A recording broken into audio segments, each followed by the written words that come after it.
Hello everyone, कैसे हैं आप सब। उम्मीद करता हूँ आप सब मज़े में होंगे और दम भर आईपीएल देख रहे होंगे। नहीं, आईपीएल तो देखना अच्छी बात है, थोड़ी पढ़ाई भी करनी ज़रूरी है। तो केमिस्ट्री का दूसरा लेक्चर लेकर के हम लोग आ गए हैं। केमिस्ट्री के पहले लेक्चर में हम लोगों ने बात की थी चैप्टर 1 सॉल्यूशन की, जिसमें हम लोगों ने ये जाना सॉल्यूशन किसे कहते हैं, सॉल्यूट और सॉल्वेंट किसे कहते हैं, सॉल्यूशन कैसे बनता है। अगर आप लोगों ने वो वीडियो नहीं देखी है तो लिंक मैं डिस्क्रिप्शन में दे दे रहा हूँ, प्लीज़ आप जा करके उस वीडियो को ज़रूर देखिए, क्योंकि आज के टॉपिक की बात उस वीडियो के बाद वाले टॉपिक से होने वाली है। यानी आज हम लोग उस वीडियो के बाद वाली टॉपिक की बात करेंगे। पिछले वीडियो में हम लोगों ने जाना कि सॉल्यूशन क्या होता है, किस प्रकार ये सॉल्यूट और सॉल्वेंट से बना होता है, सॉल्यूट और सॉल्वेंट किसे कहते हैं। आज हम लोग डियर स्टूडेंट्स जानने वाले हैं कि सॉल्यूशन कितने टाइप के होते हैं। यानी आज हम लोग पढ़ने वाले हैं टाइप्स ऑफ सॉल्यूशन, लेकिन on the basis of solvent, यानी सॉल्वेंट के बेसिस पे, सॉल्वेंट के आधार पे।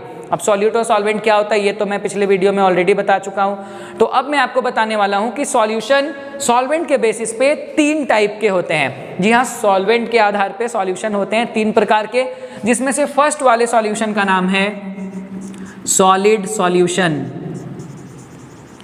और दूसरे वाले टाइप का नाम है लिक्विड सॉल्यूशन। Liquid solution. अब इसमें कोई सरप्राइज और कोई सस्पेंस नहीं है कि तीसरे वाले सॉल्यूशन के टाइप का नाम क्या होगा। आप आराम से समझ गए होंगे कि इसका नाम होने वाला है gaseous solution. Okay dear students, मन में एक छोटा सा सवाल आ सकता है कि सॉल्यूशन तो 2 कंपोनेंट से मिलके बनता है, सॉल्यूट से और सॉल्वेंट से, तो फिर यहाँ पे सॉलिड सॉल्यूशन, लिक्विड सॉल्यूशन या गैसियस सॉल्यूशन कहने का मतलब क्या है। पहले मैं लिक्विड सॉल्यूशन की बात कर लेता हूँ, एक एक करके मैं तीनों आपको डिस्क्राइब करने वाला हूँ। लिक्विड सॉल्यूशन किसे कहते हैं। किसी भी सॉल्यूशन में कितनी चीज़ें होती हैं, 2 चीज़ें, है ना। किसी भी सॉल्यूशन में 2 चीज़ें होती है, एक को हम लोग कहते हैं सॉल्यूट, एक को सॉल्यूट कहते हैं और दूसरे को कहते हैं सॉल्वेंट। तो हमारे मन में एक सवाल आ सकता है कि अगर हम लोग लिक्विड सॉल्यूशन पढ़ने वाले हैं तो इसका मतलब एक ऐसे सॉल्यूशन को लिक्विड सॉल्यूशन कहा जाता होगा जिसमें सॉल्यूट और सॉल्वेंट दोनों लिक्विड हो। तो इसका जवाब है कि ऐसा बिल्कुल नहीं है। किसी भी सॉल्यूशन को अगर हम लोग लिक्विड सॉल्यूशन कह रहे हैं तो यहाँ पर सिर्फ एक बात आपको समझना है कि किसी भी सॉल्यूशन का नाम लिक्विड, सॉलिड या गैस इस आधार पे है, इस बेसिस पे है कि वो सॉल्वेंट पे कंप्लीटली डिपेंडेंट है। कहने का मतलब ये हुआ कि अगर कोई सॉल्यूशन लिक्विड सॉल्यूशन है तो इसका मतलब उस सॉल्यूशन के अंदर जो सॉल्वेंट है वो 100% लिक्विड होगा, यानी सॉल्वेंट हर हाल में लिक्विड होनी चाहिए। It simply means if a solution having a solvent in the form of liquid, यानी कि कोई सॉल्यूशन है अगर उसमें सॉल्वेंट लिक्विड है तो इसे हम लिक्विड सॉल्यूशन कहेंगे। फिर एक सवाल आएगा, तो क्या हमें सॉल्यूट से कोई लेना देना नहीं है। जवाब है लेना देना तो है, लेकिन उसके स्टेट से कोई मतलब नहीं है। यानी अब ये सॉल्यूट हमारा चाहे सॉलिड हो, चाहे लिक्विड हो, चाहे गैस हो, इससे हमें कोई फर्क नहीं पड़ता है। यानी लिक्विड सॉल्यूशन हम लोग एक ऐसे सॉल्यूशन को कहेंगे जिसका सॉल्वेंट लिक्विड होना चाहिए, सॉल्यूट किसी भी फेज में हो, किसी भी स्टेट में हो, इट डजंट मैटर। ओके, इसी तरीके से जब सॉलिड सॉल्यूशन के बारे में पढ़ेंगे तो हम लोग जान जाएंगे कि सॉलिड सॉल्यूशन ऐसे सॉल्यूशन को कहेंगे जिसका सॉल्वेंट सॉलिड होना चाहिए, सॉल्यूट कुछ भी हो। सिमिलरली यही बात गैसियस सॉल्यूशन के लिए भी एप्लीकेबल है। एक एक करके हम लोग इन तीनों के बारे में पढ़ते हैं। सबसे इंपॉर्टेंट और इंटरेस्टिंग इसका एग्जाम्पल है जो एग्जाम में हमेशा पूछा जाता है। आइए शुरू करते हैं। तो सबसे पहले हम लोग बात करने वाले हैं गैसियस सॉल्यूशन की। बात हम लोग पहले सॉलिड सॉल्यूशन की भी कर सकते थे, लेकिन गैसियस सॉल्यूशन को समझना हमारे लिए सबसे ज़्यादा आसान है, इसलिए हम लोग इसी से स्टार्ट करने वाले हैं। तो सबसे पहले हम लोग पढ़ने वाले हैं कि गैसियस सॉल्यूशन कहते किसे हैं। जैसा कि मैंने आपको बताया कि गैसियस सॉल्यूशन का सिंपल सा डेफिनेशन है, the solution in which the solvent is a gas is called a gaseous solution. Okay dear students, बहुत सिंपल सी बात है, किसी भी सॉल्यूशन को हम लोग गैसियस सॉल्यूशन कह सकते हैं अगर उस सॉल्यूशन का जो सॉल्वेंट है वो एक गैस हो। सॉलिड चाहे किसी भी अवस्था में हो, किसी भी स्टेट में हो, इससे हमें कोई खास मतलब नहीं है। मेनली जो एग्जाम में आने वाली चीज़ है वो है इसका एग्जाम्पल। एग्जाम में एग्जाम्पल्स पूछे जाते हैं कि ऐसे कौन कौन से एग्जाम्पल्स हैं जिन्हें हम गैसियस सॉल्यूशन में इंक्लूड कर सकते हैं। तो देखिए इसके लिए एक छोटा सा चार्ट मैं आपको बताने वाला हूँ, इसे बहुत केयरफुली ऑब्जर्व कीजिएगा और बहुत ध्यान से देखिए। जैसा कि आप देख सकते हैं हम लोगों को गैसियस सॉल्यूशन बनाना है। गैसियस सॉल्यूशन में क्या होगा, सॉल्वेंट जो है वो हर हाल में क्या होगा, गैस होगा। तो हम लोग एक ऐसे एग्जाम्पल लेने वाले हैं जिसमें हर हाल में सॉल्वेंट, तीनों ही एग्जाम्पल में हमारा गैस होने वाला है। यानी कि सॉल्वेंट के जगह पे हम लोगों ने गैस लिख दिया है। अब सॉल्यूट को हम लोग धीरे धीरे वेरी करेंगे। मान लीजिए हम एक ऐसे एग्जाम्पल की बात करने वाले हैं जिसका सॉल्यूट जो है वो सॉलिड हो और सॉल्वेंट क्या हो, गैस हो, तो भी ये गैसियस सॉल्यूशन है ना, क्योंकि गैसियस सॉल्यूशन के लिए सॉल्वेंट का गैस होना ही ज़रूरी है, सॉल्यूट किसी भी फॉर्म में हो। तो हमारा सबसे पहला एग्जाम्पल या सॉल्यूशन जो हमें इसमें लिखना है, हमें एक ऐसा एग्जाम्पल ढूंढना है जिसमें गैस में सॉलिड मिला हुआ हो। यानी हमें एक ऐसा एग्जाम्पल चाहिए जिसे हम कह सकें सॉलिड इन गैस, सॉलिड जो है वो गैस में घुला हुआ या मिला हुआ हो। ऐसा कौन सा एग्जाम्पल है, मन लगाकर सोचिए, ध्यान दीजिए कि जिसमें सॉलिड गैस में मिला हुआ हो। चलिए मैं 10 तक गिनता हूं, उसके बाद मैं एग्जाम्पल बताता हूं। 10 जी हाँ, तो देखिए इसका एग्जाम्पल बहुत सिंपल है, सॉलिड गैस में मिला हुआ है। इसका एग्जाम्पल है dust particles in air, dust particles in air. यानी कि हमारे आसपास जो एयर है, जो हवा है, उसमें जो डस्ट पार्टिकल्स हैं वो हमारा सॉलिड इन गैस का एग्जाम्पल है। इसमें गैस के रूप में एयर है जो सॉल्वेंट का काम कर रही है और डस्ट पार्टिकल के रूप में सॉलिड है जो सॉल्यूट का काम कर रही है। ओके, बढ़ते हैं दूसरे एग्जाम्पल की ओर। अब हम लोग सॉल्यूट को चेंज करने वाले हैं, सॉल्वेंट को तो चेंज कर नहीं सकते, वो तो गैस ही रहेगा क्योंकि गैसियस सॉल्यूशन है। तो अब हम लोग लेने वाले हैं सॉल्यूट को लिक्विड। तो अब हमें जो एग्जाम्पल चाहिए वो एग्जाम्पल होना चाहिए लिक्विड इन गैस, यानी गैस में लिक्विड मिली हुई या घुली हुई होनी चाहिए। लिक्विड इन गैस का हमारे पास एग्जाम्पल क्या है, तो लिक्विड इन गैस का सबसे ज़्यादा फेमस एग्जाम्पल जो है वो है water vapours in air.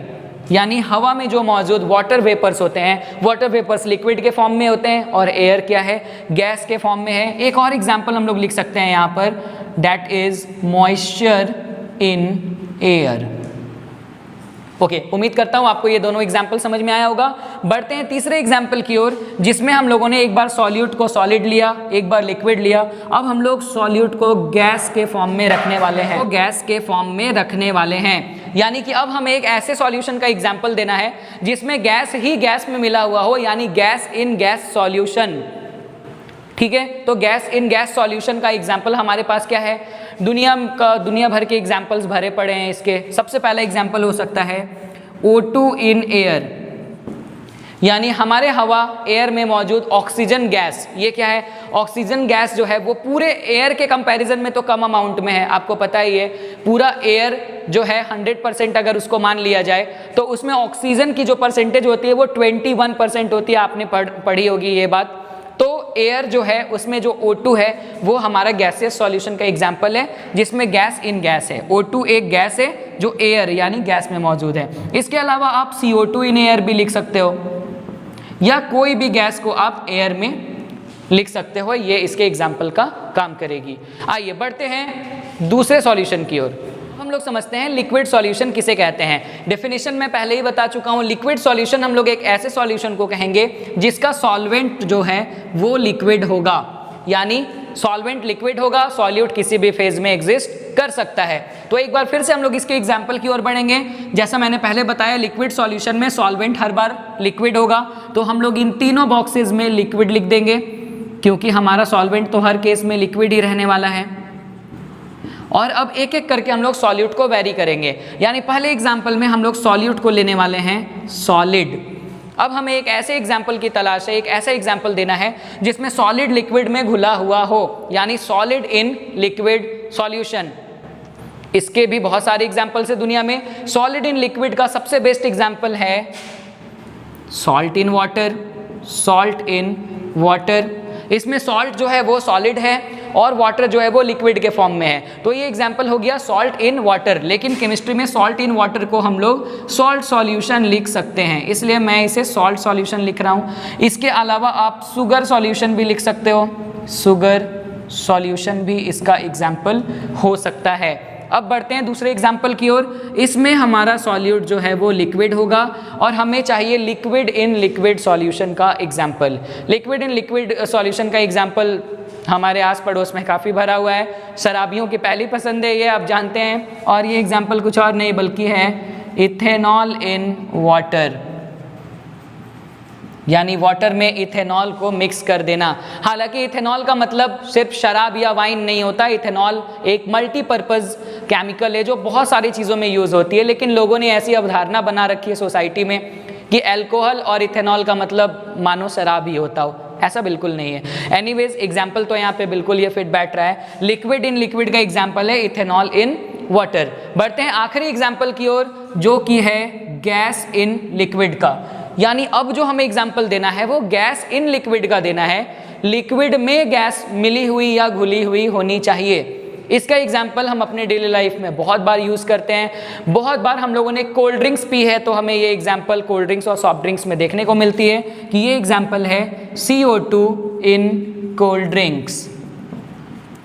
Drinks और सॉफ्ट ड्रिंक्स। इसमें जो CO2 है वो गैसियस फॉर्म में होती है और ऑब्वियसली जो कोल्ड ड्रिंक की बात हम कर रहे हैं वो लिक्विड के फॉर्म में होती है। इस तरीके से ये एग्जाम्पल हमारा कंप्लीट होता है। लिक्विड सॉल्यूशन हम लोगों ने पूरा कंप्लीट कर लिया है। एक आखिरी टाइप बच रहा है हमारे लिए, सॉलिड सॉल्यूशन। आइए उसको देखते हैं। जो बेस्ट एग्जाम्पल है उसका नाम है अमलगम। डियर स्टूडेंट्स, आप लोगों ने अमलगम का नाम जरूर सुना होगा। अमलगम भी एक प्रकार का अलॉय ही होता है, लेकिन अमलगम के साथ एक खास बात ये होती है, अमलगम हम लोग दो से अधिक ऐसे मेटल के मिले हुए कॉम्पोजिशन को कहते हैं जिसमें से कम एक मेटल हमारे पास Hg यानी मरकरी हो। यानी कि किसी भी दो से अधिक मेटल्स को मिक्स करने पे अमलगम बनता है, लेकिन शर्त यह है कि उन दोनों या तीनों मेटल्स में से एक मेटल हर हाल में Hg यानी पारा, जिसे हम मरकरी कहते हैं, वो होनी चाहिए। तो अगर हम लोग इसका एग्जाम्पल ले लें जिंक अमलगम, तो जिंक अमलगम का फॉर्मूला क्या हो जाएगा Zn + Hg। जैसा कि मैंने आपको पहले ही बताया, अमलगम किसी भी चीज़ का हो वो कंपोनेंट तो रहेगा ही, वो एलिमेंट तो रहेगी ही, लेकिन साथ ही साथ मरकरी का रहना कंपलसरी है। अब बढ़ते हम लोग आखिरी एग्जाम्पल की ओर जिसमें लोग बात करने वाले हैं गैस इन सॉलिड का एग्जाम्पल लेने वाले हैं हम लोग। गैस इन सॉलिड का एग्जाम्पल हमारे डेली लाइफ में बहुत कम यूज़ होता है, इसलिए हम में से बहुत कम लोग इस पर ध्यान दे पाते हैं।